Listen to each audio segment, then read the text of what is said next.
10년의 세월은 소년을 다듬고 단련했다. 사부의 검은 늘 조용했고 청운의 눈빛은 점차 깊어졌다. 누구에게도 배운 적 없던 종남의 검노가 소년의 몸에서 다시 되살아나는 순간들이 찾아오는데 운명은 이미 방향을 정하고 있었던 걸까? 오늘의 이야기를 시작하겠습니다. 산골의 세월은 사람의 기억보다 먼저 흐름을 바꾸었다. 노인이 떠난 뒤 맞이한 첫 겨울은 유난히 길게 느껴졌고 그 다음 해의 봄은 조금 더딘 걸음으로 찾아왔다. 눈은 숲을 두껍게 덮었다가 느릿하게 녹아내렸고 산새들의 울음은 어느 해에는 크게 어느 해에는 낮게 들렸다. 청운이 처음 검을 쥐는 자세를 배운 그날 이후 그렇게 열해가 흘렀다. 세월을 헤아리는 기준은 달력이나 절기가 아니었다. 청운에게는 키가 자라 도포의 끝이 발목에서 종아리로 올라오는 순간들이 있었고 사내에게는 굽었던 몸이 조금씩 힘을 되찾는 날들과 오래된 상처의 통증이 비로소 하루쯤 잊히는 때가 있었다. 그리고 그 두 사람 사이에는 아침마다 반복되는 한 가지 의식이 있었다. 오두막 앞 좁지만 평평하게 다져진 마당. 처음에는 노인이 장작을 패고 말리던 자리였으나 이제 그곳은 청운과 사부의 수련장이 되어 있었다. 새벽 햇살이 산등성이 너머에서 모습을 드러내기 전 청운은 늘 가장 먼저 눈을 떴다. 어린 시절에는 갑작스러운 상실과 어둠 속에서 눈을 뜨곤 했지만 세월이 흐르면서 그의 몸은 자연스레 일정한 시각에 깨어나는 법을 배웠다. 차가운 물로 얼굴을 씻고 남은 장작을 확인하고 간단한 죽을 끓이다 보면 사내가 방에서 천천히 걸어 나왔다. 처음 몇 해 동안 사내의 걸음은 여전히 조심스러웠다. 전장의 상처는 완전히 사라지지 않았고 기억을 잃은 탓에 자신의 한계를 가늠하는 일도 쉽지 않았다. 그러나 내공의 흐름은 꾸준히 상처를 덮어갔고 청운에게 첫 번째 가르침을 건넨 날 이후 그는 더 이상 자신을 부상병으로 남겨두지 않았다. 이제 그는 이 집의 사부였다. 마당의 흙바닥에는 이미 수많은 발자국이 다져져 있었다. 앙상했던 소년의 발은 해를 거듭할수록 굳세졌고 그 발이 밟은 자리에는 흙이 단단하게 눌려 작은 움푹 패인 구멍들이 생겨났다. 그 하나하나가 지난 10년을 증명했다. 처음 몇 달 동안 청운에게 허락된 동작은 오직 하나였다. 서 있는 것. 양발을 어깨 너비보다 조금 넓게 벌리고 무게중심을 낮추되 허리를 굽히지 않는 것. 가슴에 불필요한 힘을 주지 않고 어깨를 올리지 않은 채 팔이 자연스럽게 늘어지게 놓아두는 것. 손은 허공을 쥐거나 펼치지 않고 검을 쥐지 않은 빈손인 채로 몸의 옆을 다독이게 하는 것. 사내는 이 기본 자세를 무언가 거창한 이름으로 부르지 않았다. 종남의 어느 문파에선 이를 근본세라 일컬었을지 모르고 어딘가에서는 초식의 첫 장에 기록했을지 모르지만 기억이 없는 그는 그저 서 있는 법이라 여겼다. 청운은 그 서 있는 법을 익히기 위해 수없이 쓰러졌다. 무릎이 떨리면 다리가 풀려 주저앉았고 허리가 휘면 상체가 앞으로 쏠려 얼굴이 흙바닥을 찍었다. 처음에는 숨이 가빠져 입술이 새파래졌고 종아리와 허벅지는 하루가 멀다 하고 불덩이처럼 화끈거렸다. 밤이 되면 근육에 남은 통증이 열처럼 올라와 잠자리에서 뒤척이기 일쑤였다. 그러나 아침이 오면 다시 그 자세로 돌아갔다.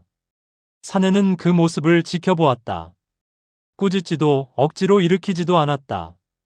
넘어지면 넘어진 대로 숨을 고르게 하고 일어나면 일어나는 대로 다음 숨을 이어가도록 내버려 두었다. 몸이 견디는 법은 누가 대신 알려줄 수 있는 것이 아니라 스스로 깨닫는 길이라는 것을 알고 있었기 때문이다. 계절이 한 차례 바뀌어 겨울이 지나고 봄이 왔을 즈음 청운의 자세는 처음과 다른 모양을 띠기 시작했다. 발꿈치가 땅에서 들뜨지 않고 무릎이 과하게 안으로 모이지 않았으며 허리가 구부러지지 않은 채 곧게 세워졌다. 흙바닥에 찍힌 발자국의 깊이 또한 예전과 달라졌고 눈에 보이지 않는 중심의 축이 청운의 몸 안에서 조용히 자리를 잡아가고 있었다. 사내는 그때가 되어서야 소년의 손에 나무로 깎은 검을 쥐어주었다. 첫 검은 빛이 나는 쇠붙이가 아니라 산에서 얻은 질 좋은 나무를 다듬어 만든 목검이었다. 날카로움은 없었지만 그 대신 무게와 길이는 사내가 몸으로 기억하는 검과 거의 같았다. 손잡이의 굵기와 길이, 끝으로 갈수록 조금 더 얇아지는 선. 그 모든 것을 기억의 이름 없이 손의 감각으로 깎아낸 것이었다. 청우는 그 목검을 받았을 때 어린 시절 돌멩이나 나뭇가지에 느꼈던 것과는 전혀 다른 무게를 느꼈다. 손바닥에 스며드는 묵직함, 팔로 전달되는 압력, 그리고 보이지 않는 책임감 같은 것이 함께 얹혀 있었다. 검을 쥐는 자세는 그때부터 달라졌다. 사내는 예전에 허공을 쥐던 손을 이제 실제 목검 위에 올려놓고 손가락의 안쪽과 바깥쪽, 힘이 들어가야 할 자리와 빠져야 할 자리를 차근차근 잡아주었다. 검은 힘으로만 쥐는 것이 아니었다. 손가락과 손목, 팔과 어깨, 그리고 허리와 다리까지 온몸이 하나가 되어야 비로소 검을 쥐었다고 할 수 있었다. 청우는 수없이 검을 들어 올리고 내리고 앞으로 뻗고 옆으로 가만히 세웠다. 사내는 그 동작 하나하나를 묵묵히 지켜보며 각도의 오차와 몸의 흐트러짐을 그때그때 바로잡았다. 말보다 손이 앞서 움직였고 설명보다 시선이 더 많은 것을 전했다. 해가 바뀌고 눈이 다시 오고 녹기를 몇 번. 청운의 손은 더 이상 목검을 장난감처럼 쥐지 않았다. 손바닥의 살은 단단해졌고 손가락 마디에는 작은 굳은 살이 생겨났다. 초반처럼 검이 이리저리 흔들리지 않고 멈추어야 할 자리에서는 정확히 멈춰 섰다. 그제서야 사내는 검을 움직이는 법을 가르치기 시작했다. 처음에 가르친 것은 베는 법이 아니었다. 검끝을 어디에 두어야 균형이 무너지지 않는지, 어디까지 들어 올려야 하늘과 땅의 힘을 함께 받는지, 내려올 때 어느 지점에서 무게를 실어야 하는지. 사내의 몸이 기억하는 종남의 검로는 화려한 궤적이나 눈을 현혹하는 기세 대신 직선과 곡선이 단순하게 이어지는 길 위에서 완성되었다. 한 번 뻗으면 쉽게 꺾지 않고 한 번 내리면 힘을 남기지 않는 것. 청운에게 가르치는 것도 그와 다르지 않았다. 목검이 허공을 가르는 시간은 처음에는 어색하고 더뎠다. 청운은 종종 균형을 잃고 팔에 쥔 무게를 감당하지 못해 검끝이 아래로 처졌다. 팔뚝과 어깨는 저녁마다 돌덩이를 달아놓은 것처럼 무거워졌고 살결에는 작은 근육통이 수없이 시달렸다. 그러나 매일 반복되는 그 움직임 속에서 소년의 몸은 알지 못하는 사이 변화하고 있었다. 발은 땅을 더 깊이 딛게 되었고 허리와 어깨는 중심을 잃지 않는 기둥이 되었으며 손목과 팔은 검의 무게를 끌려다니지 않고 이끌어가는 법을 배웠다. 열해의 시간 동안 사내는 단 하나의 검법도 이름 붙여 가르치지 않았다. 천하 36검의 어느 초식도, 유운검법의 흐름도, 대천강검법의 기세도 아직 청운의 눈앞에 꺼내지 않았다. 그 대신 첫 번째 자세와 첫 번째 검로를 끝없이 변주하는 방식으로 반복했다. 봄에는 촉촉한 흙 위에서, 여름에는 비를 맞으며 진흙탕을 딛고, 가을이면 떨어진 낙엽을 밟으며, 겨울에는 얼어붙은 땅 위에서 같은 자세, 같은 검의 움직임을 계속 이어갔다. 장작을 패는 일도 수련의 일부였다. 사내는 청운에게 마른 장작과 젖은 장작, 굵은 나무와 가는 나무를 구분하게 했고 도끼를 쥐는 손과 검을 쥐는 손이 어디까지 같고 어디부터 다른지 몸으로 느끼게 했다. 무게에 휘둘리지 않고 힘을 빌리되 묶이지 않는 법을 배워야 했기 때문이다. 산길을 오르내리는 일 또한 수련이었다. 물동이를 들고 계곡까지 내려갔다가 가득 채운 물을 다시 산 위까지 이고 오는 동안 청운의 다리는 무수히 떨렸고 등과 어깨는 무거운 짐을 짊어진 사람의 근육으로 변해갔다. 누가 봐도 힘겨운 일상이었으나 사내는 그 속에서 검의 길을 걷기 위한 가장 튼튼한 기초가 다져지고 있음을 알고 있었다. 밤이 되면 사내는 청운에게 운기하는 법을 조금씩 알려주었다. 내공신법의 이름은 떠오르지 않았으나 그 흐름은 몸 안에 그대로 남아있었다. 호흡의 깊이를 어디까지 내려야 하는지, 하루 수련으로 흐트러진 기혈을 어느 자리에 다시 돌려놓아야 하는지, 어느 혈자리에 기운이 맺히면 위험한지. 청운은 처음에는 그 감각을 제대로 이해하지 못했다. 눈을 감고 앉으면 마음속으로는 낮에 쥐었던 목검의 무게와 넘어졌던 순간들만이 떠올랐다. 그러나 시간이 흐르면서 조금씩 숨의 길이가 달라지고 차갑던 손발 끝이 어느새 따뜻해지는 것을 느끼기 시작했다. 정확히 언제부터였는지 알 수는 없었다. 다만 어느 겨울밤, 눈 내리는 소리가 지붕 위에서 묵직하게 들리던 날, 청우는 눈을 감고 앉아 있다가 처음으로 단전 아래에 고요하게 고여있는 따뜻한 기운을 느꼈다. 가늘지만 끊어지지 않는 실 같은 기운, 몸이 아닌 어딘가에서 흘러나와 다시 몸 안으로 스며드는 듯한 흐름.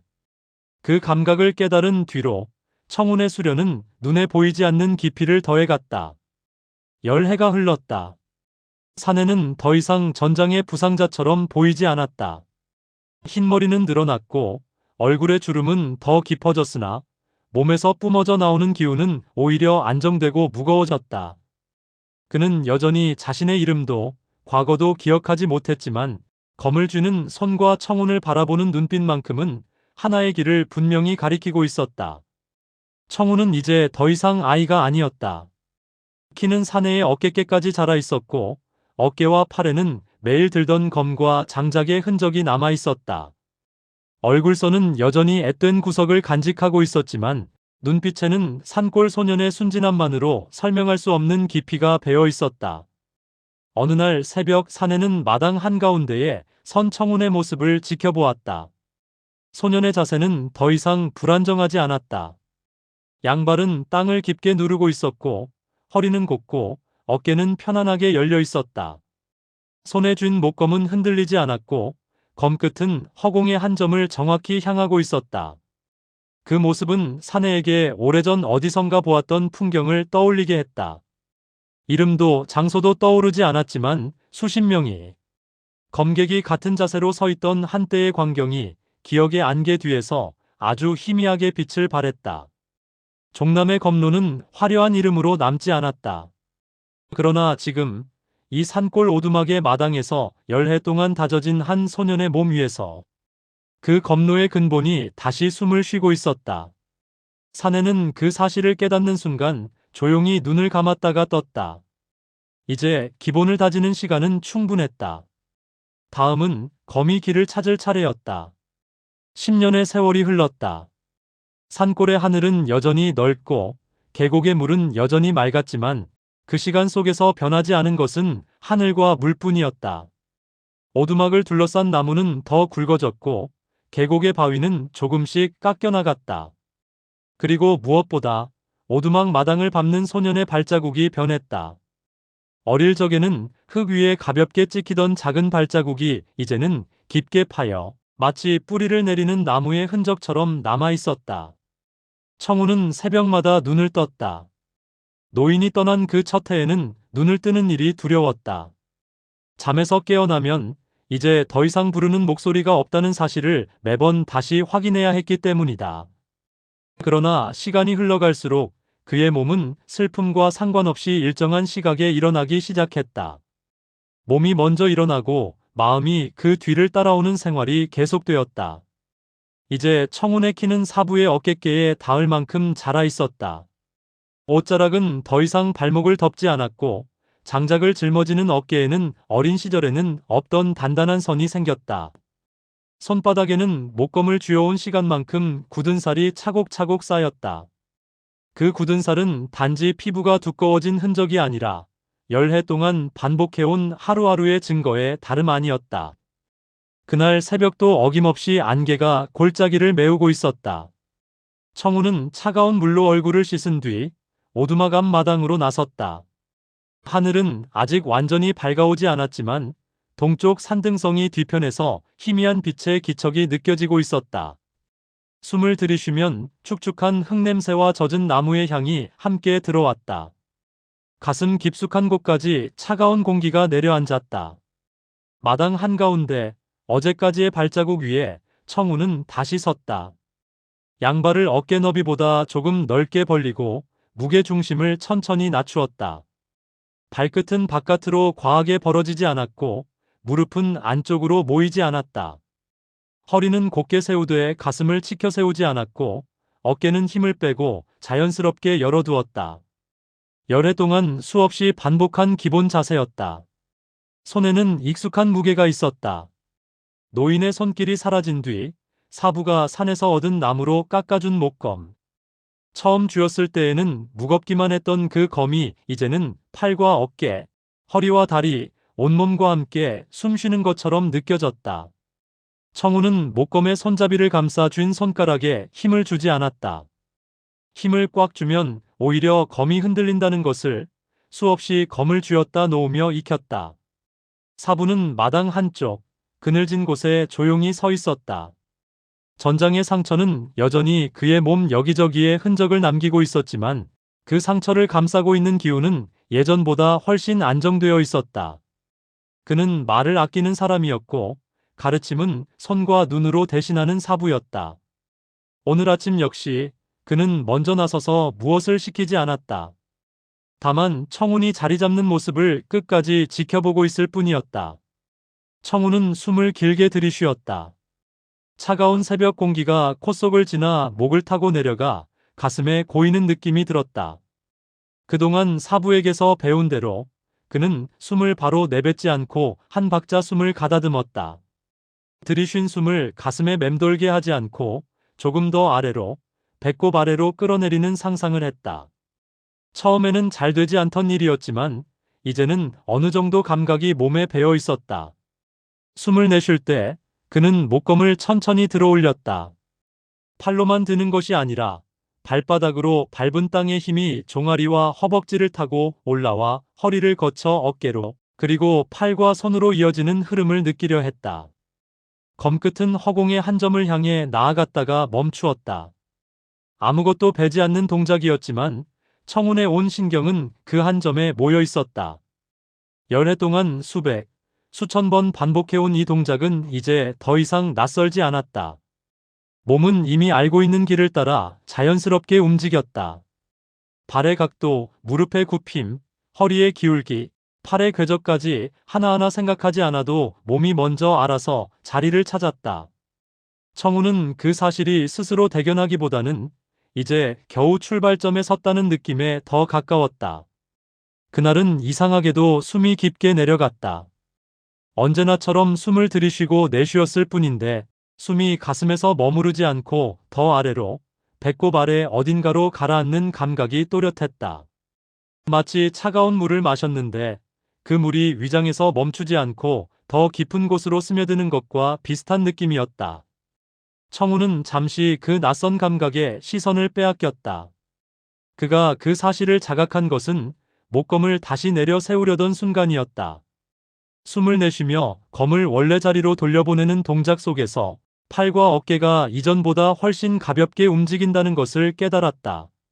마치 누군가가 보이지 않는 끈을 검끝에 살며시 걸어두고 그 끈이 청운의 허리 아래 어딘가에서 당겨지는 듯했다. 자신의 힘만으로 검을 휘두르는 것이 아니라 몸 안에서 무엇인가 더해진 힘이 함께 움직이는 듯한 느낌이었다. 처음 느껴보는 감각이었다. 청운은 순간 당황하여 숨을 잠시 멈추었다. 몸이 스스로 균형을 찾아주고 있었지만 마음은 그 변화를 따라가지 못해 흔들렸다. 그는 다시 숨을 들이쉬었다. 이전보다 더 조심스럽게, 천천히 깊게. 공기가 목과 가슴을 지나갈 때는 차갑지만 더 아래로 내려가면서 점차 온기를 띠는 것 같았다. 그 온기가 한 곳에 고여 둥글게 뭉치는 듯한 느낌이 들었다. 그곳은 사부가 늘 말하던 자리였다. 말로 설명하기보다 손가락으로 가리켜 보여주던 자리. 가슴도 아니고 배도 아닌 그 사이 어딘가. 몸의 무게가 가라앉는 자리이자 기운이 모여 다시 퍼져나갈 수 있는 중심이라고 했던 곳. 청우는 처음으로 그 자리가 어딘지 분명하게 느낄 수 있었다. 눈을 감지 않았는데도 마치 몸 안에 작은 불씨 하나가 떠 있는 듯했다. 그 불씨는 크지 않았지만 겨울밤의 작은 화톳불처럼 은근한 온기를 내뿜으며 몸의 여기저기 얼어붙은 구석을 조금씩 녹여나갔다. 목검을 다시 들어올릴 때 팔은 분명히 이전보다 가벼웠다. 힘을 주려 하지 않아도 검이 스스로 움직여주는 듯한 착각이 들었다. 그러나 그것은 착각이 아니었다. 열해 동안 다져온 기본기와 밤마다 사부를 따라 앉아 익혔던 호흡이 비로소 하나의 흐름으로 이어지기 시작한 순간이었다. 사부는 마당 한쪽에서 그 모습을 지켜보고 있었다. 청운의 검로는 여전히 단순했다. 화려한 궤적도 번쩍이는 변신도 없었다. 그러나 그 단순함 속에서 오늘따라 무언가 미묘한 변화가 느껴졌다. 검이 허공을 가를 때 검 끝의 속도가 이전보다 눈에 띄게 빨라지지는 않았다. 오히려 동작은 어제와 거의 같았다. 하지만 멈추는 순간의 안정감이 달랐다.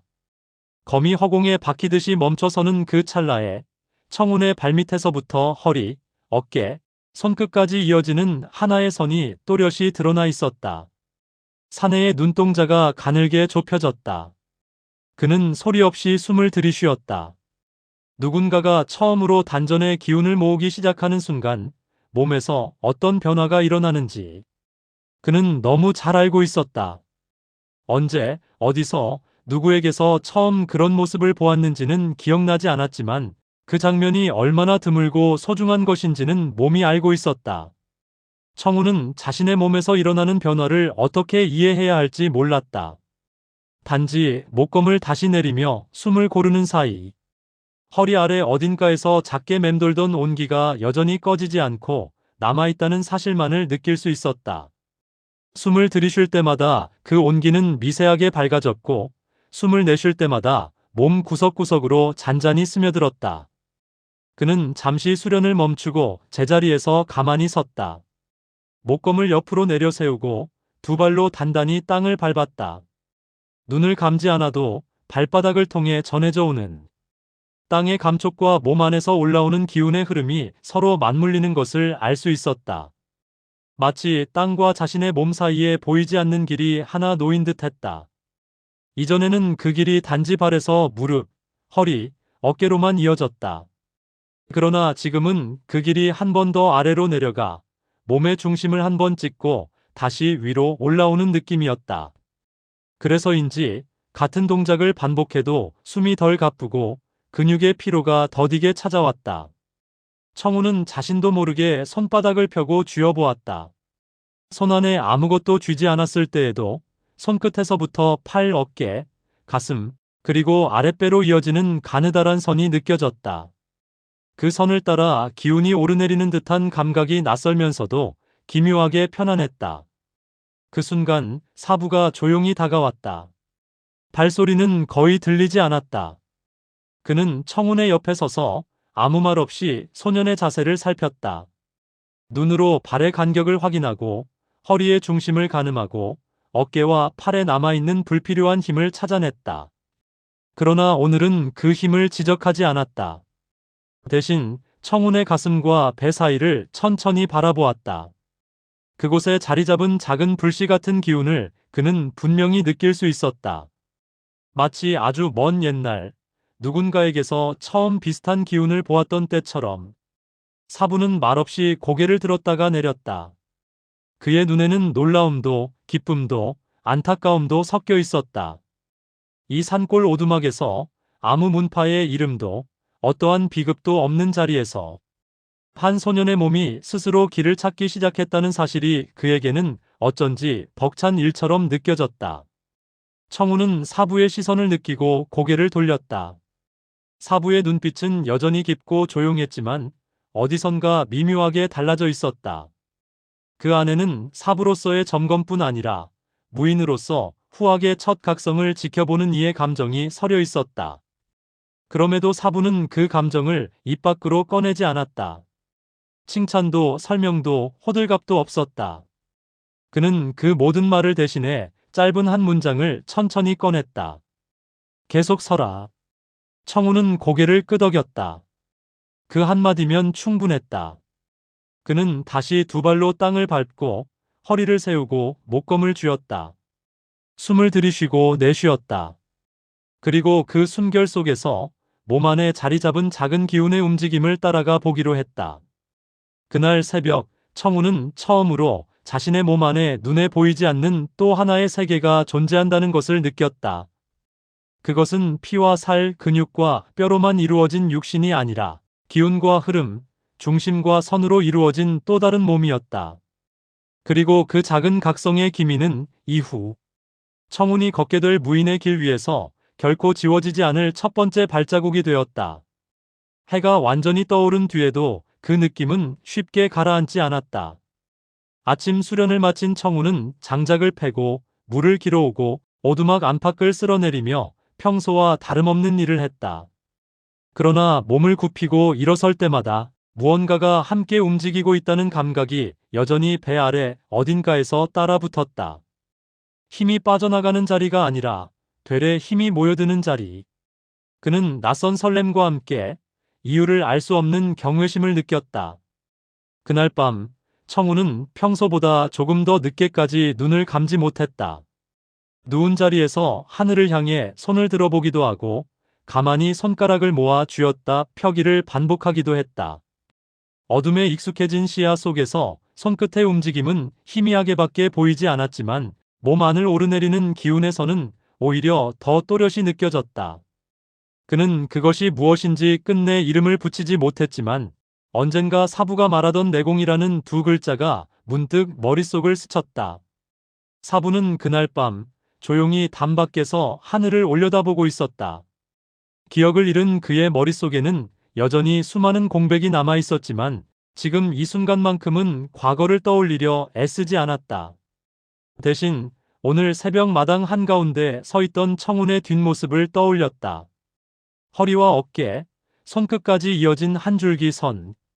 그리고 그 선의 한가운데에서 은근히 타오르던 작은 불씨. 그 불씨가 앞으로 무엇을 밝히게 될지, 무엇을 베어내고 무엇을 지켜내게 될지 그는 아직 알지 못했다. 그러나 한 가지는 분명했다. 이제 청운의 몸은 단지 검을 휘두르는 육신이 아니라 기운을 품고 길을 내는 무인의 몸으로 바뀌고 있다는 사실이었다. 청운이 몸 안의 기운을 처음 자각한 날로부터 계절이 한 번 더 바뀌었다. 봄의 서늘한 기운은 어느새 사라지고 산골의 나뭇잎들은 진한 초록으로 물들었다. 산새는 더 높이 날아올랐고 계곡물은 여전히 차갑게 흐르며 바위를 깎아내렸다. 겉으로 보이는 풍경은 늘 그랬던 것처럼 자연스러웠지만 이 작은 오두막 안의 세월은 어느새 다른 속도로 흘러가기 시작했다. 청운의 발걸음은 더 이상 아이의 발걸음이 아니었다. 마당으로 나설 때 그의 움직임에는 거친 흔들림이 없었다. 양발이 땅을 딛는 소리만 들어도 이제 이 산골에서 오래 살아온 사람이라면 그가 이미 소년이 아닌 무인의 길을 걷기 시작한 청년이라는 것을 눈치챌 수 있을 터였다. 매일 새벽 청운은 어김없이 마당으로 나섰다. 안개가 자욱이 깔린 흙바닥 위 지난 열해 동안 다져진 발자국들이 겹겹이 쌓인 자리에서 그는 늘 그랬듯 자세를 취했다. 양발을 벌리고 허리를 세우고 목검을 쥔다. 그러나 예전과 다른 점이 하나 있었다. 이제 그의 몸 안에는 분명한 흐름이 있었다. 단전 아래에서 고여있는 따뜻한 기운, 숨을 들이쉴 때마다 미세하게 밝아졌다가 숨을 내쉴 때마다 사지로 잔잔히 퍼져나가는 힘. 그 흐름은 아직 거세지도 넓지도 않았지만 분명히 존재하는 하나의 길로서 청운의 몸 안에 자리 잡고 있었다. 그 기운을 느끼는 순간이 많아질수록 청운의 수련은 눈에 보이지 않는 무게를 더해갔다. 단순했던 검의 움직임은 여전히 단순했으나 그 단순함 안에 담긴 힘의 결이 달라졌다. 검이 허공을 가를 때 이제는 팔과 어깨만이 아니라 발과 단전, 그리고 등줄기까지 함께 움직였다. 검끝이 멈추는 순간 몸 안쪽에서 올라온 기운이 검을 통해 앞으로 나아가려다 허공에서 조용히 사라지는 듯한 여운이 남았다. 사부는 그 변화를 누구보다 먼저 느끼고 있었다. 마당 끝 그림자진 자리에 서서 청운의 움직임을 바라보는 그의 눈에는 말로 설명하지 못하는 여러 감정이 뒤섞여 있었다. 기억은 여전히 돌아오지 않았지만 몸으로 겪어온 세월이 말해주고 있었다. 이제 이 소년의 몸 안에서 분명한 내공의 흐름이 시작되었다는 것을. 그러나 청운의 몸에 길이 열리는 만큼 사부의 몸은 조금씩 그 길에서 멀어지고 있었다. 전장에서 입은 내상은 한 번 살아났다고 해서 온전히 사라지는 법이 없었다. 천마와 맞서 서 있던 그곳, 무수한 피와 외침이 뒤엉켰던 그 자리에서 그의 몸은 이미 한 차례 죽음을 넘겼다. 이후 열해 동안 산골의 고요함과 내공 운기로 겨우 생을 이어왔을 뿐 그 상처의 뿌리는 아직 깊게 남아 있었다. 언제부터였을까? 숨을 깊게 들이쉬는 것이 예전보다 더 어렵다고 느끼기 시작한 때가 처음에는 단순한 피로라고 여겼다. 청운에게 자세를 바로잡아주고 검을 쥐는 손의 각도를 일일이 잡아주는 일을 반복하다 보면 몸이 조금 무거워지는 것은 당연한 일이라고 생각했다.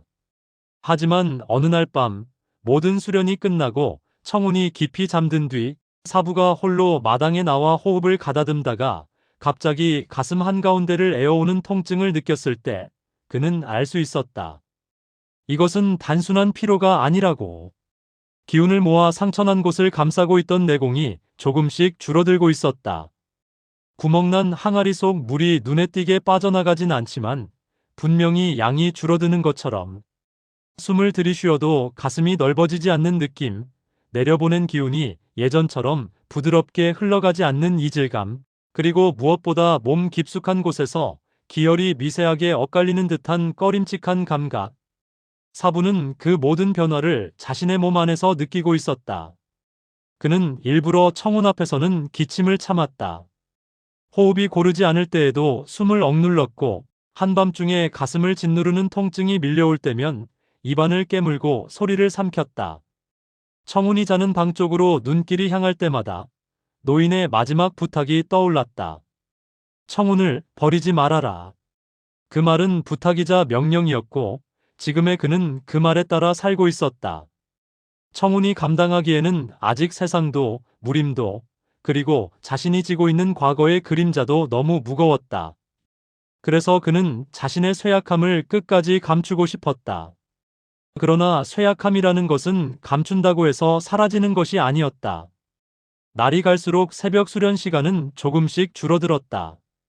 청운이 눈치채지 못할 만큼 아주 조금씩. 사부는 예전보다 더 자주 그만하자라는 눈빛을 보냈다. 입으로는 말하지 않아도 움직임 하나를 멈추는 시점이 분명히 달라져 있었다. 청운은 처음에는 그것이 자신을 위한 배려라고 생각했다. 열해 동안 지치지 않고 이어진 수련에서 조금의 여유를 허락해주는 것이라 여겼다. 그러나 며칠, 몇 달이 지나면서 그는 알 수 있었다. 사부의 걸음이 예전과 다르게 느리다는 것을.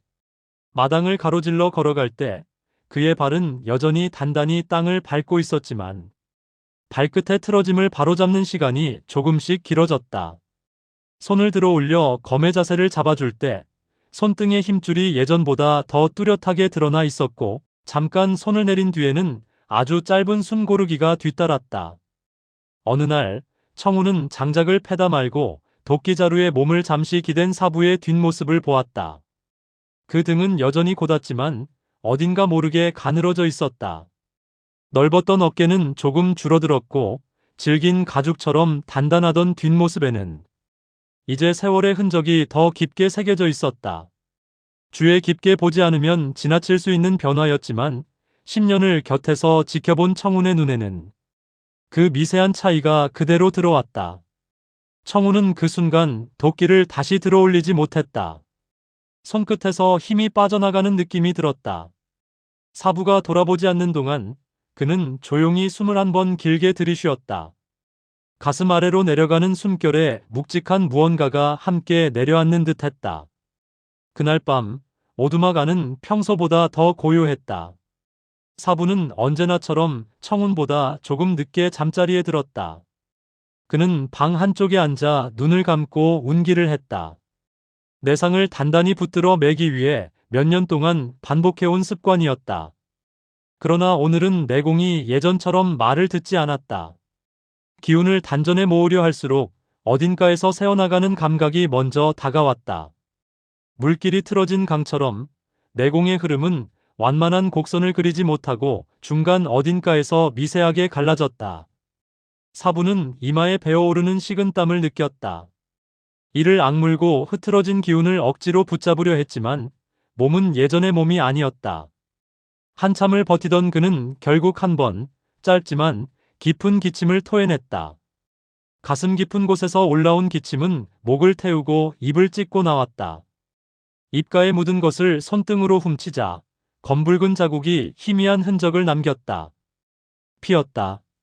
사부는 그 피를 잠시 바라보았다. 깊은 한숨은 이미 그의 폐에 들어갈 자리가 없었다. 대신 그는 숨을 아주 조금만 들이쉬고 그 숨을 최대한 길게 느려내쉬었다. 청운이 있는 방 쪽을 향해 귀를 기울였다. 그곳에서는 여전히 고른 숨소리가 들려왔다. 소녀는 깊은 잠에 빠져 있었다. 사부는 그 사실에 안도하면서도 한편으로는 묵직한 죄책감 같은 것을 느꼈다. 자신의 쇠약함을 숨기는 것조차 이제는 시간이 얼마 남지 않았다는 것을 의미하고 있었기 때문이다. 그는 손등에 묻은 피를 조심스럽게 닦아내었다. 어쩌면 이 피는 이미 오래전에 흘러야 했을지도 모른다. 천마와 칼을 맞대던 그 자리에서 그의 생은 끝났어야 할지도 모른다. 그러나 그는 살아남았다. 누구의 뜻이었는지 모를 그 생명의 연장은 이 산골 오두막으로 그를 이끌었다. 청운과 노인을 만나게 했고 죽음의 문턱에서 평범한 삶의 그림자를 잠시나마 맛보게 했다. 기억을 잃었기에 과거의 자신에게 빚을 느끼지는 않았지만 지금의 그는 분명 한 가지 빚을 지고 있었다. 노인의 마지막 말, 그리고 열해 동안 자신의 곁을 떠나지 않았던 소년에게 청운을 버리지 말아라. 그 말이 이제는 약속을 넘어 운명이 되어버린 듯 했다. 다음 날 새벽 청운은 평소보다 먼저 눈을 떴다. 몸 안에서 기운이 한 번 크게 돌고 나가는 느낌에 자연스럽게 눈이 떠져버린 것이다.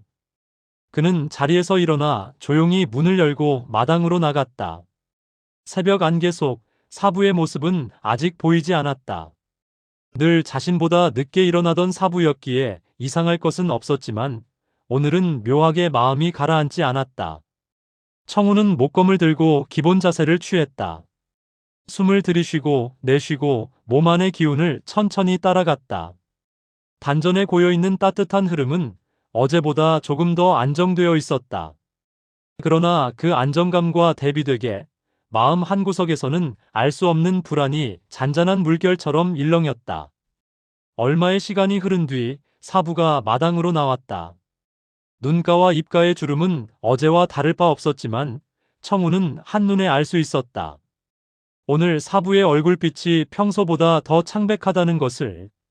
사부는 평소와 다름없이 청운의 자세를 끄덕이며 수련을 시작하게 했으나 관찰하는 그의 시선은 어딘가 멀리 떨어진 것을 보고 있는 사람처럼 깊어져 있었다. 검이 허공을 가를 때마다 사부는 청운의 움직임에서 자신이 가진 시간을 재고 있었다. 이 아이가 어느 정도까지 자랄 수 있을지, 그 길 위에 자신이 어느 만큼을 남길 수 있을지, 남은 날들을 헤아리는 일은 내상보다 더 고통스러운 작업이었다. 그는 어쩌면 이제 자신의 몸이 청운과 함께 걸어갈 날보다 청운을 떠나보낼 날에 더 가까워져 있다는 것을 척수 깊은 곳에서 느끼고 있었다. 마당 한가운데에서 청운이 검을 멈추어 세웠다. 그 검끝은 어제보다 더 흔들림이 없었다. 단전에서 올라온 기운이 손끝까지 이어지는 길이 조금 더 굳어져 있었다. 사부는 그 모습을 오래 바라보았다. 위태로울 만큼 단단한, 그리고 아직 점기에 무모할 수 있는 가능성. 그 가능성을 언제까지 지켜볼 수 있을지 자신에게 물었다. 대답은 없었다. 다만 몸이, 가슴 한가운데의 통증이 숨을 들이쉴 때마다 끊어질 듯이 쪼개지는 갈비뼈의 감각이 대신 말해주고 있을 뿐이었다. 많지 않다고. 그날 저녁 청운은 우연히 보았다. 사부가 방 안에서 등을 돌린 채 앉아 있을 때 손등으로 입가를 훔치는 아주 짧은 순간, 그 손등에 묻어있던 진홍빛 흔적이 촛불에 비쳐 잠깐 빛났다. 청운의 가슴이 내려앉았다. 그는 그 순간 아무 말도 하지 못했다. 사부가 돌아보지 않게 소리도 내지 않았다. 그러나 눈에 비친 그 색은 밤이 깊어져도 쉽게 지워지지 않았다. 그날 밤 청운은 쉽게 잠들지 못했다. 누운 채로 방 천장을 바라보며 오랫동안 숨을 세었다. 숨을 들이쉴 때마다 가슴이 조여들었고 숨을 내쉴 때마다 마음은 점점 더 무거워졌다. 그의 몸 안에서는 내공의 기운이 이제 겨우 자리 잡기 시작했지만 그 기운이 주는 안정감은 사부의 쇠약함을 떠올리는 순간마다 불안과 섞여 흐려졌다. 사부는 청운이 잠든 뒤 홀로 밖으로 나섰다. 별빛이 희미하게 산등성을 물들이고 있었다. 그는 오두막 뒤편 청운과 처음 만났던 방향을 향해 천천히 시선을 돌렸다. 죽음에서 되돌아온 날 피에 젖은 옷과 검을 벗어 던지고 평범한 삶을 선택하기 위해 그가 무엇을 어디에 묻어두었는지 몸은 여전히 기억하고 있었다. 그곳으로 가야 할 때가 머지 않았다는 것을 그는 알고 있었다. 스승의 쇠약은 단지 몸이 약해지는 일이 아니었다. 떠날 준비를 시작하는 일, 남길 것을 정리하는 일, 그리고 마지막으로 자신의 길을 이어 걸어갈 사람을 굳게 믿어주는 일이었다. 밤하늘의 별 사이로 찢어진 기억의 조각들이 언뜻언뜻 스쳐 지나갔다. 검을 휘두르던 날들, 종남의 산등성이, 수많은 검끝이 하나의 방향을 향해 움직이던 순간들. 그 모든 것은 아직 형태를 갖추지 못한 채 흩어진 그림자에 불과했지만 이제 곧 그것들이 하나의 줄기를 이룰 것이라는 예감이 그의 가슴 깊은 곳에서 조용히 피어오르고 있었다. 그리고 그 줄기의 끝에는 청운에게 남겨줄 마지막 유산이 기다리고 있었다. 그날 새벽은 유난히 어두웠다. 하늘은 구름으로 덮여 별 하나 보이지 않았고 바람은 산등성이를 훑으며 낮게 울었다. 오두막 주변의 나무들은 고요하게 흔들렸고 잎사귀들은 서로 맞부딪히며 작은 속삭임을 만들었다. 마치 숲 전체가 무언가를 감추고 있는 듯한 혹은 무엇인가를 기다리고 있는 듯한 기운이 흐르고 있었다. 청우는 평소보다 이른 시각에 눈을 떴다. 몸 안의 기운이 한 번 크게 돌고 나며 온몸을 깨우는 듯 했기 때문이다. 눈을 뜨자마자 어둠에 잠긴 방 안이 보였지만 그 어둠은 낯설지 않았다. 오히려 무언가가 자신을 밖으로 불러내는 듯한 기분만이 희미하게 남아 있었다. 그는 조용히 자리를 털고 일어났다. 장작이 불씨만 남긴 채 타고 있는 부엌을 지나 바깥 문을 열었다. 새벽 안개는 짙었고 시야는 앞쪽 몇 걸음밖에 보이지 않았다. 그러나 이상한 것은 사부가 마당에 없다는 사실이었다. 평소 같으면 청운보다 조금 늦게라도 모습을 드러냈을 텐데 그 모습이 보이지 않았다. 청운은 잠시 사부의 방 쪽을 바라보았다. 문틈으로 새어나오는 기척은 없었다. 그 침묵이 더 깊게 느껴져 청운은 본능적으로 마음이 불편해졌다. 그때 오두막 뒤편에서 아주 희미한 나뭇가지 밟는 소리가 들렸다. 청운은 그 소리를 따라 발걸음을 옮겼다.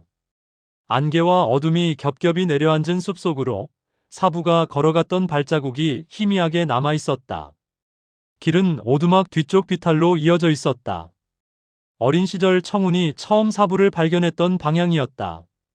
그 장소는 여러 해 동안 발길을 끊었지만 오늘은 마치 누군가가 그곳을 다시 열어달라고 건네는 신호처럼 공기가 은근히 흔들리고 있었다. 청운은 그 기척을 따라 천천히 숲으로 들어갔다. 한참을 걸었을까? 안개가 살짝 걷히며 앞쪽에 작은 공터가 드러났다. 그리고 그 공터의 중앙, 청운이 5살이었을 적 처음 사부를 발견했던 바로 그 자리에서 사부가 조용히 서 있었다. 그는 뒤돌아 청운을 바라보았고 그 눈빛에는 묘하게도 오래된 기억의 갈피를 넘기듯 한 아련한 감정이 얹혀 있었다. 청운은 그 자리에서 말을 잃었다. 왜인지 모르게 이곳에 사부가 서 있는 모습은 평소보다 더 깊고 더 멀리 있는 사람처럼 보였다. 사부님. 청운의 목소리는 나직했지만 그 한마디에 담긴 감정은 복잡했다. 사부는 천천히 고개를 끄덕였다. 그의 시선은 청운의 얼굴과 목검, 그리고 그 아래 숨을 고르는 가슴까지 하나하나 조용히 살펴보고 있었다. 내가 처음 나를 발견했던 곳이구나. 사부가 낮은 목소리로 말했다. 그 말은 마치 오래 묵은 기억을 꺼내어 놓은 듯한 담백함이 있었다. 그날 나는 이미 죽어야 할 목숨이었다. 청운의 눈이 크게 흔들렸다. 사부는 청운의 반응을 보며 미처 숨기지 못했던 이야기의 조각들을 살며시 이어붙였다. 여기에서 쓰러져 있었다. 기억은 없었지만 몸이 전장을 기억하고 있었지. 그는 손을 들어 자신의 가슴팍을 가리켰다. 눈에 보이지는 않지만 그곳에는 아직 남아있는 깊은 자국이 있었다. 청우는 숨을 삼켰다. 사부가 기침을 삼키며 손등으로 입을 닦던 모습, 그때 묻어나온 붉은 흔적이 머릿속을 스쳤다. 사부님, 많이 힘드셨습니까? 이제는 숨기고 싶어도 숨길 수 없는 질문이었다. 사부는 잠시 침묵했다. 그러다 천천히 고개를 끄덕였다. 그 인정 속에는 숨김없는 진실과 이제 더는 피할 수 없는 끝의 기척이 함께 담겨 있었다. 내 상처는 이미 오래전부터 썩어들기 시작했지. 다만 너에게 조금이라도 더 가르치고 싶었을 뿐이다. 청운의 가슴이 저릿하게 조여왔다. 이 말을 들으려고 온 것이 아닌데 이 자리에 서 있는 동안 마음속 깊은 곳에서 무너지는 소리가 천천히 들려왔다. 사부는 잠시 숨을 고르며 말을 이었다. 오늘 너를 이곳으로 부른 것은 마지막으로 전해줄 것이 있기 때문이다. 그 순간 사부의 시선이 공터의 한 구석으로 향했다. 청우는 그 시선을 따라 고개를 돌렸다. 그곳에는 오래된 바위 하나가 있었다. 바위 아래에는 나뭇잎과 흙이 굳게 눌린 흔적이 있었다. 마치 누군가가 오래전 그곳에 무언가를 숨기고 수년 동안 묵혀둔 듯한 모양이었다. 사부는 천천히 바위 쪽으로 걸어갔다. 청우는 그 뒤를 묵묵히 따라갔다. 사부는 허리를 굽히려다가 갑작스레 가슴을 움켜쥐고 잠시 멈추었다. 청운이 다가가 부축하려 하자 그는 손을 들어 조용히 막았다. 괜찮다. 마지막까지 내가 해야 할 일이다. 그 말은 단호했고 그 결심에는 죽음을 앞둔 사람만이 지닐 수 있는 묵직한 고요가 있었다. 사부는 떨리는 손으로 바위 밑의 흙을 살짝 헤쳤다. 그리고 마침내 아주 오래 묵힌 천조각 하나를 꺼냈다. 그 천은 낡고 찢어져 있었지만 그 위에 새겨진 문양 하나는 여전히 희미하게 남아 있었다. 종남파의 문양. 청우는 숨이 멈추는 듯했다. 사부가 오두막에서 처음 자신에게 검을 쥐는 법을 알려주던 그날, 청운의 기억 속에서 어렴풋이 떠올랐던 도포의 문양. 그것이 바로 이 천 위에 남아 있었다. 사부는 천조각을 조심스럽게 펼쳤다. 그 안에는 또 하나의 물건이 있었다. 오래된 무복. 그리고 검 한 자루. 사부는 마지막 힘을 짜내듯 그 검을 들어 올렸다. 검은 겉보기에는 평범해 보였다. 빛을 잃은 칼집, 오래된 손잡이, 낡은 끈. 하지만 청우는 본능적으로 알고 있었다. 이 검이 단순한 검이 아니라는 것을, 이 검이 사부의 마지막 유산이라는 것을. 사부는 검을 청운에게 건네며 아주 낮은 목소리로 말했다. 이것이 내 마지막 기억이다. 청운의 손이 떨렸다. 검을 마주하는 순간 몸 안의 기운이 단숨에 요동쳤다. 마치 잠든 운명을 깨우는 것처럼 기운은 검을 향해 자연스럽게 흘러들었다. 사부는 그 반응을 보며 미소 아닌 미소를 지었다. 그리고 입술을 조금 떨며 말을 이어갔다. 이 검의 이름은 청명검이다. 청운의 심장이 뛰었다. 청명. 맑고 밝으며 혼탁함을 베어낸다는 뜻을 가진 이름. 그 이름은 청운의 이름과도 묘하게 닮아 있었다. 사부는 검을 쥐고 있는 청운의 손을 덮었다. 그 손은 이전보다 더 차가웠다. 청운아, 이 검은 사악을 베는 검이다. 내 몸에 흐르는 기운이 이 검을 깨우고 검은 네가 걷게 될 길을 밝힐 것이다. 청운의 눈가에 뜨거운 무언가가 번졌다. 사부님. 그러나 사부는 그 말을 막듯 손을 가볍게 흔들었다. 이제 곧 나는 더 이상 너에게 검을 가르칠 수 없다. 그 말의 끝에서 사부의 몸이 미세하게 흔들렸다. 그는 단전 아래를 손으로 가만히 눌렀다. 거기에는 이미 무너져 내린 내공의 흔적들이 있었다. 그러나 내가 가진 길은 이미 열렸다. 이제 그 길을 따라가라. 사부의 손이 청운의 손을 살며시 놓았다. 검 위에 남겨진 사부의 체온이 천천히 사라져가는 듯했다. 이곳에 내가 숨겨놓은 이유는, 그는 잠시 눈을 감았다 뜨며 숨을 억지로 고르게 했다. 이 검을 찾는 사람이 내가 되기를 바랐기 때문이다. 청운의 심장은 먹먹하게 조여왔다. 그 말은 곧 사부가 자신의 죽음을 예감한 상태에서 이미 이 모든 것을 준비해 두었다는 뜻이었기 때문이다. 사부님, 그렇다면 지금이라도. 청운의 말이 채 끝나기 전에 사부는 고개를 조용히 가로저었다. 그는 할아버지처럼 떠나지 않겠다는 약속을 지키고 싶었지만 그 약속보다 더 지켜야 할 것이 있었다. 청운에게 마지막 유산을 전하는 것, 그리고 자신의 길을 이어줄 사람을 명확히 남기는 일. 사부는 마지막으로 청운을 바라보며 말했다. 기억해라, 청운아. 이 검은 너에게 남기는 나의 마지막 유산이다. 그 순간 안개가 살짝 걷히며 청명검의 검집 위로 새벽빛이 스며들었다.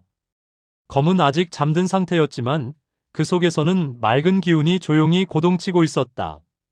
이곳에서 모든 것이 시작되었고, 이곳에서 한 사람의 길이 끝나가고 있었으며 또 다른 사람의 길이 새롭게 열리고 있었다. 청운은 검을 끌어안았다. 그의 손끝에서 떨림이 멈추지 않았지만 눈빛만은 분명히 다음을 향하고 있었다. 사부는 그 모습을 보며 마지막으로 미소를 지었다. 그리고 조용히 눈을 감았다. 사부의 쇠약은 이제 기억의 마지막 조각을 꺼내어 청운의 손에 전해준 순간 완성되었다. 그리고 청운의 진짜 길은 이 검을 받는 바로 이 순간 비로소 열리고 있었다. 안개는 서서히 걷히고 있었으나 공터를 감싸고 있는 기운은 여전히 묵직했다. 새벽 하늘은 아직 푸르게 열리지 않았고 나무들 사이로 스며드는 빛은 흐릿한 잿빛에 가까웠다. 마치 이 자리에서만 시간의 흐름이 잠시 멈춰 선 듯했다. 청운은 청명검을 두 손으로 감싼 채 서 있었다. 손바닥에 닿는 검집의 감촉은 차갑지 않았다. 오래 묵은 쇠의 냄새와 오랜 세월 땅속에 묻혀있던 흙의 냄새가 함께 배어 있었다. 그 속에 담긴 무게는 단순히 무기의 무게가 아니었다. 사부의 삶, 사부의 지난 전장, 그리고 그가 감추어온 마지막 기억이 한데 얽혀 검 안에 응축되어 있는 듯했다. 몸 안의 기운은 여전히 술렁이고 있었다. 단전 아래에서 깨어난 작은 불씨가 청명검을 향해 조용히 손을 뻗는 것처럼 기운은 검집에 닿는 손끝으로 미세하게 흘러들어가려 했다. 청운은 그 흐름을 온전히 통제할 수 없었다. 내공이라 부를 수 있을 만큼 깊게 쌓인 것은 아니었지만 이제 막길을 찾기 시작한 기운은 새로 열린 길을 따라 자연스럽게 흘러가려는 법이었다. 사부는 그런 청운의 모습을 말없이 바라보고 있었다. 그의 눈빛에는 안도와 염려가 동시에 깃들어 있었다. 청운의 몸이 길을 얻기 시작했다는 사실은 기쁘고도 놀라운 일이었다. 그러나 그 길이 아직 좁고 얕은 상태에서 청명검과 마주한다는 것은 때로는 축복이면서 동시에 위험이기도 했다. 청운아. 사부의 목소리가 낮게 흘렀다. 거친 기침이 한 번 목을 스치고 나간 뒤였다. 청운은 정신을 가다듬고 고개를 들었다. 이 검은 그저 종남의 보검이라는 이름 하나만으로 설명할 수 있는 것이 아니다. 사부는 천천히 말을 이었다. 기억을 잃었음에도 불구하고 이 검과 관련된 감각만큼은 선명하게 남아 있었다. 천마와 맞섰던 결전의 밤, 피와 살이 뒤섞여 하늘까지 울리던 검기와 함성 속에서 청명검은 분명히 한 번 눈을 떴다. 이 검에는 내가 걸어온 길이, 종남이 걸어온 길이, 그리고 천마대전의 잔재까지 스며 있다. 그는 청운의 손에 쥐어진 검집을 잠시 내려다보았다. 검이 아직 칼집에서 빠져나오지도 않았는데 검 속에 잠든 기운은 그를 여전히 기억하고 있는 듯했다. 지금 내 기운으로는 이 검의 진짜 모습을 받아들이기 어렵다. 사부의 말은 단호했으나 청운을 탓하는 기색은 없었다. 그것은 단지 사실을 말하는 음성일 뿐이었다. 그래서 봉인해야 한다. 청운의 눈이 흔들렸다. 봉인이라는 단어는 그에게 아직 익숙한 개념이 아니었다. 그러나 그 말 속에 담긴 의미가 결코 가볍지 않다는 것은 직감할 수 있었다. 사부는 천천히 손을 뻗어 청운의 손등을 가볍게 눌렀다. 검을 잠시 내려놓아라.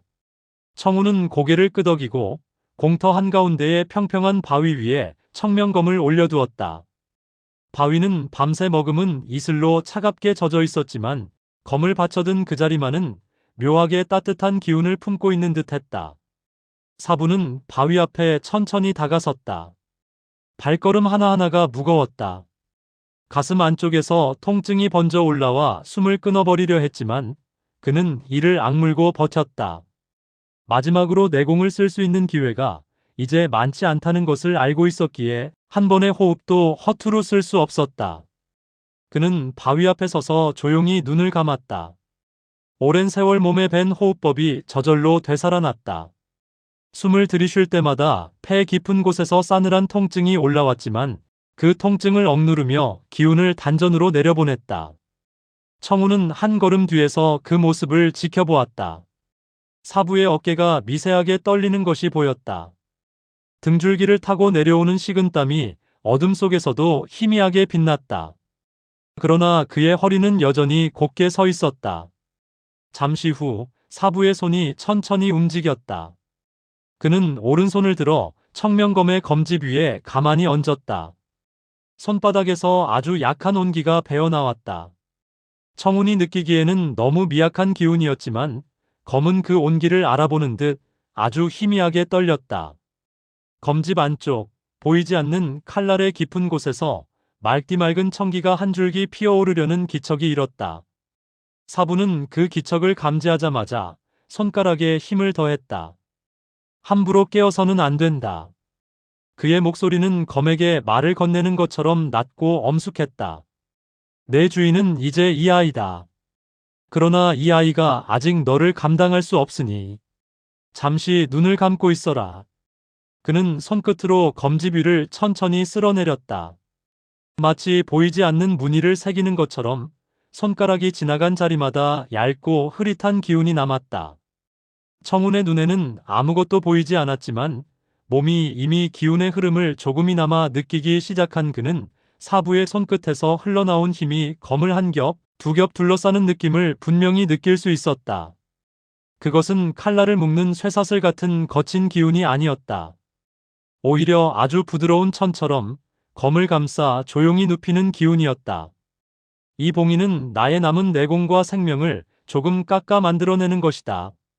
사부의 말은 담담했지만 청운의 가슴은 그 순간 크게 흔들렸다. 사부님, 그런 일을. 청운이 반발하려 했으나 사부는 고개를 저으며 말을 가로막았다.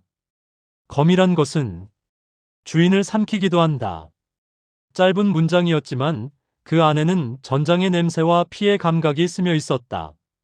천마와 맞섰던 그날, 이 검은 분명 나를 도왔지만 동시에 나를 벼랑 끝까지 몰아가기도 했다. 사부의 눈에 잠시 스쳐 지나가는 환영이 있었다. 피비린내 나는 밤, 하늘을 찢고 내려오던 검기, 그리고 그 사이에서 쉬지 않고 울부짖던 청명검의 울림. 힘은 강할수록 달콤하다.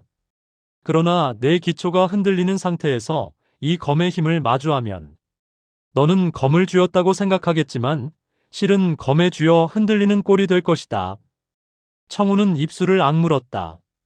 사부의 말이 그에게 억울하게 들리지 않았다. 그는 스스로 알고 있었다. 자신이 아직 충분히 숙달되지 못한 부분이 얼마나 많은지를. 얼마 전 처음 내공을 느꼈을 때의 감각이 떠올랐다. 몸 안의 기운이 스스로 길을 찾아 움직이던 그 순간 그는 기쁨과 함께 두려움도 느꼈다. 자신이 통제하지 못하는 무언가가 몸 안에서 움직이기 시작했다는 사실이 기묘한 설렘과 함께 서늘한 불안을 안겨주었다. 이제 그 무언가가 검과 만나게 된다면 사부는 그 위험을 알고 있었다. 그래서 그는 결심했다. 청운의 몸이 종남의 기둥으로 서기 전까지 청명검은 완전히 눈을 뜨지 않도록. 청운아. 사부는 손을 떼지 않은 채 청운을 불렀다. 이제부터 이 검은 네 것이다. 그러나 네가 진정한 무인이 되고 검에 끌려가는 것이 아니라 검을 이끌 수 있게 되기 전까지. 그는 마지막 말을 짚어 올리듯 무겁게 이어갔다. 이 검의 힘은 봉인되어 있어야 한다. 청우는 천천히 고개를 숙였다. 사부가 왜 이런 결정을 내렸는지 이해하지 못하는 바가 아니었다. 속이 뜨거워지고 억울한 마음도 있었다. 지금 당장 이 검을 뽑아들어 자신의 실력을 증명해 보이고 싶은 마음도 있었다. 하지만 그 마음 위에 얹힌 사부의 마지막 눈빛이 그를 붙잡았다. 단순히 제자를 향한 애정이 아니라 전장을 지나온 무인이 후학에게 건네는 무거운 경고와 책임 속에서 나온 결정이었다. 청우는 깊게 숨을 들이쉬었다. 단전 아래에서부터 올라오는 기운이 가슴을 지나 목까지 차올랐다가 천천히 입술 사이로 빠져나갔다. 사부님의 뜻을 따르겠습니다. 그 말은 짧았지만 그 안에는 자신의 조급함을 누르고 사부의 선택을 받아들이겠다는 결심이 담겨 있었다. 사부는 그제야 손을 조금 떼었다. 그러나 봉인은 아직 끝나지 않았다. 마지막 하나가 남았다. 그는 왼손을 들어 이번에는 청운의 가슴 위에 가만히 올려놓았다. 손바닥은 따뜻했다. 그러나 그 따뜻함 속에는 묘하게 서늘한 기운도 섞여 있었다. 검에만 봉인을 거는 것으로는 부족하다. 검을 쥐는 자의 마음에도 함께 매듭을 지어야 한다. 사부의 손바닥에서 기운이 흘러나왔다. 그 기운은 청운의 옷과 살을 뚫고 들어가 가슴속 깊은 곳, 기운이 머무는 자리를 향해 곧게 내려갔다. 청운은 몸이 한순간 얼어붙는 듯한 느낌을 받았다. 숨이 잠시 멎었고 눈앞이 어지러워졌다. 그러나 그 어지러움 속에서도 사부의 기운이 난폭하게 휘젓는 것이 아니라 조심스럽게 길을 고르고 있다는 사실을 느낄 수 있었다.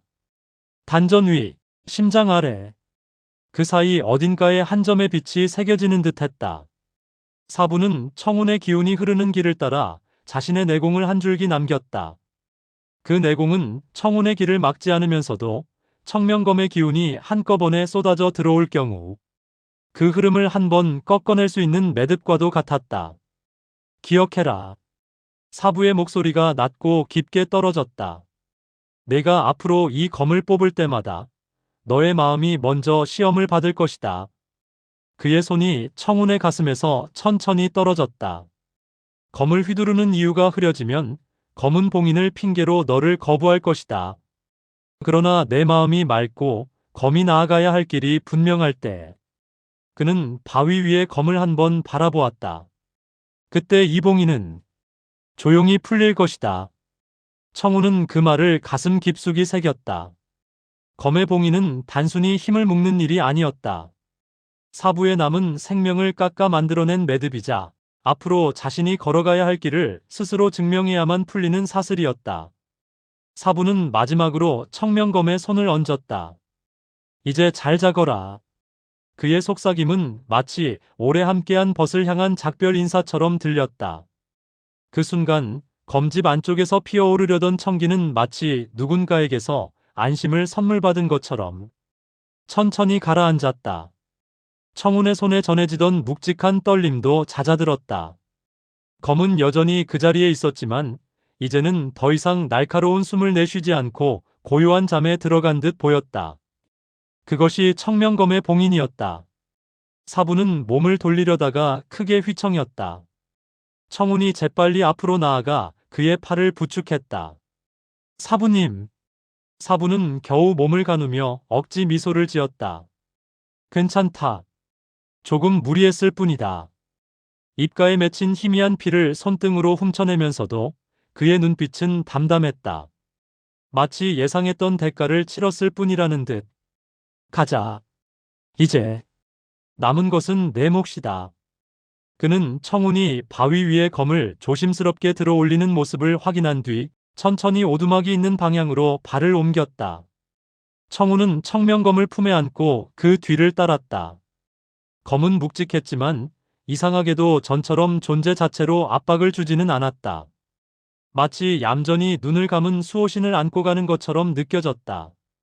숲을 빠져나와 오두막이 있는 자리에 이르렀을 때 새벽 하늘은 조금씩 밝아지고 있었다. 그러나 청운의 마음속에는 아직 긴 밤이 가시지 않은 듯했다. 청명검은 봉인되었다. 그러나 그 봉인이 의미하는 것은 단순한 봉쇄가 아니었다. 언젠가 그가 검을 뽑아들어야 할 날이 올 것이다. 검이 봉인된 지금도 그날은 서서히 다가오고 있었다. 그때까지 그는 걸어야 했다. 사부가 목숨을 깎아 만들어준 이 봉인을 헛되이 하지 않기 위해, 검에 끌려가는 무인이 아닌 검을 이끄는 무인이 되기 위해. 청운은 오두막 앞에 서서 품에 안은 청명검을 한번 내려다보았다. 사부님이 남겨주신 길.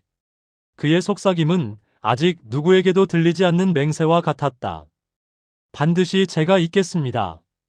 그리고 그 맹세와 함께 청명검의 봉인은 청운의 가슴속 깊은 곳에도 함께 새겨졌다. 청운의 검로는 어느새 사부의 호흡과 닮아 있었고 둘 사이에는 말이 필요 없는 흐름이 생겨났다. 하지만 문득 스치는 사부의 통증, 그리고 청운이 느낀 두려운 예감. 이 고요함은 얼마나 더 지속될 수 있을까? 오늘의 이야기는 여기까지입니다. 들어주셔서 감사합니다. 구독과 좋아요는 큰 힘이 됩니다. 다음화 종남 청객전 청운의 길 제4부 사부의 유언으로 찾아뵙겠습니다. 감사합니다.